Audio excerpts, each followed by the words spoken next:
રાજકોટ જિલ્લાના ધોરાજી પંથકમાં દીપડાની દહેશત જોવા મળી। પાટણવાવ ગામથી ધોરાજીના ઘણા ગામડાઓમાં દીપડાઓ દેખાયા હોય તેવી લોકોની ચર્ચા જોવા મળી છે। દીપડાની મોમેન્ટ જોવા મળી હતી।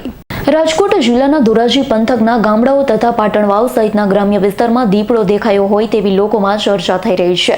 ધોરાજીના વોહરા સમાજના કબ્રસ્તાન અને રસુલપરા વિસ્તારમાં અન્ય વિસ્તારમાં દીપડાની મોમેન્ટ થઈ હોય અને દીપડો દેખાયું હોય તેવું લોકો ધોરાજીના ફોરેસ્ટ વિભાગને જાણ કરવામાં આવી હતી। દીપડો દેખાયો ત્યારે લોકોમાં દહેશત પણ જોવા મળી છે।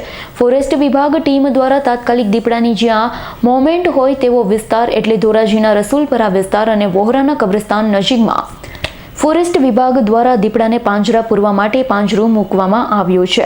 ફોરેસ્ટ ઓફિસર અને તેમના કર્મચારીઓ પણ લોકો દીપડાના ભયથી છુટકારો મળે તેવા માટે આ વિસ્તારમાં વોચ પણ રાખી રહ્યા છે। દીપડાને પકડવા માટે ફોરેસ્ટ વિભાગ ટીમ રાત દિવસ મહેનત કરી રહ્યા છે। હવે જોવાનું એ રહ્યું છે કે આ વિસ્તારમાં દીપડાની મોમેન્ટ જોવા મળી છે તે પાંજરું રાખેલું છે તેમાં દીપડો પાંજરે પકડાય છે કે કેમ કે પછી દીપડાની ફક્ત મોમેન્ટ જ હતી તે જોવાનું રહ્યું। મારું નામ છે મકબૂલભાઈ। મકબૂલભાઈ, જે અત્યારે પાંજરો મૂકવામાં આવ્યો છે, કેવી દીપડાની કેવી દહેશત છે? ત્યારે તો છે નહીં કામ બહુ એવું। હવે લાગે તો ભાઈના નંબર છે મારી પાસે, હું ફોન કરીશ। ક્યાં વિસ્તારમાં પાંજરો મૂક્યો? ક્યાં પાંજરો મૂક્યો છે? આપણે હોરાના કબ્રસ્તાને। દીપડાની દહેશત કોને જાણ કરી? કેવું લાગે છે? ઓલા અબુ કલ્લીએ। શું કીધું એને?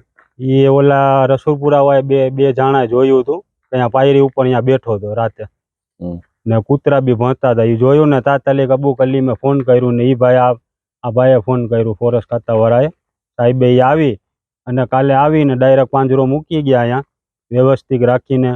પછી અહીંયા ચક્કર મારતા હતા, રાતે આવતા હતા, દિવસમાં હોય, હું બી આટો મારતો હું। બહુ એવું કાંઈ છે નહીં, દેખાતું નથી। Bureau report S9 news Dhoraji.